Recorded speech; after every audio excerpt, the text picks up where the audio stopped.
பிரபல சின்னத்திரை மற்றும் வெள்ளித்திரை நகைச்சுவை நடிகரான ரோபோ சங்கர் அவர்கள் திடீரென உடல்நலக்குறைவால் உயிரிழந்திருக்கக்கூடிய செய்தியானது வெளிவந்து ஒட்டுமொத்த சினிமா ரசிகர்களையும் ரொம்ப பெரிய சோகத்திற்கு உள்ளாக்கியிருக்கு.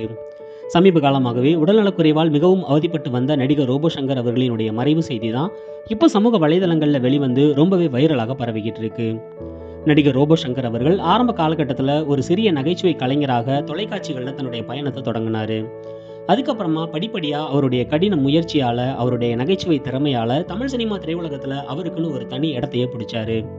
வடிவேலு, விவேக் இவங்க எல்லாருமே காமெடியில அவுட்டேட் ஆனதுக்கு அப்புறமா சந்தானம் தான் தமிழ் சினிமாவில் முன்னணி நகைச்சுவை நடிகராக வலம் வந்துகிட்டு இருந்தாரு. அவரும் ஹீரோ ஆயிட்டதுக்கு அப்புறமா தமிழ் சினிமாவில் நகைச்சுவை நடிகர்களே இல்லை அப்படிங்கிற சூழல் உருவாகும் போது ரோபோ சங்கர் அவர்கள் தான் அந்த இடத்தை நிரப்புவாரு அப்படின்னு பலராலும் எதிர்பார்க்கப்பட்டுச்சு. ஆனா நடிகர் ரோபோ சங்கர் அவர்கள் திடீரென உடல்நலக்குறைவால பாதிக்கப்பட்டாரு. சமீப காலமாகவே அவர் மேல நிறைய குற்றச்சாட்டுகள் வந்துகிட்டு இருக்கு. அவருக்கு குடிக்கக்கூடிய பழக்கம் இருக்கும் அப்படின்னும், அதனாலதான் அவரு இந்த மாதிரியான நிலைமைக்கு ஆளாயிட்டாரு அப்படின்னு நிறைய பேர் அவர் மேல விமர்சனங்களை வச்சாங்க. அது மட்டும் இல்லாம சமீபத்துல அவருடைய மகளுக்கு திருமணம் நடந்துச்சு. அந்த திருமணத்தை கிட்டத்தட்ட ஒரு வாரத்திற்கு மேலாக சோசியல் மீடியாவில் ரொம்ப பெரிய அளவுல பிரபலமாக்குனாங்க. இதனால ரோபோ சங்கர், அவருடைய மனைவி, அவருடைய மகள், அவருடைய மருமகன் அப்படின்னு நிறைய பேர் மக்களால ரொம்ப பெரிய அளவுல விமர்சனங்களுக்கு உள்ளாக்கப்பட்டாங்க.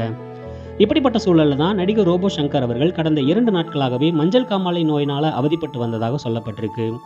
இன்று காலை மருத்துவமனையில் அனுமதிக்கப்பட்டிருக்காரு. அதுக்கப்புறமா இப்போ சிகிச்சை பலனின்றி உயிரிழந்திருக்கக்கூடிய செய்தியானது வெளிவந்திருக்கு. நடிகர் ரோபோ சங்கர் அவர்கள் மேல என்னதான் விமர்சனங்களை வச்சாலும் கூட அவர் ஒரு சிறந்த நகைச்சுவை கலைஞராக இருந்து மக்களை மகிழ்விச்சிருக்காரு.